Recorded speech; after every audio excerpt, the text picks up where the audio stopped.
Farmers struggling after Hurricane Michael still going on and still tangled up in Congress. But tonight, at long last, there are possible signs of a compromise in what has been a vexing deadlock. Lawmakers have been fighting over the $14 billion in federal funds for disaster relief in several regions.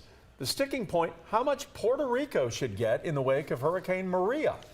Democrats wanted more money, and now Senate Republicans say they're open to increasing the aid to Puerto Rico.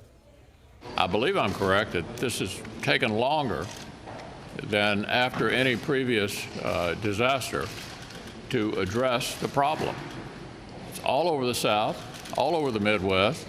We're open to additional Puerto Rican assistance. They've certainly gotten a substantial amount already, but we're open to discussing additional. We need to get this done.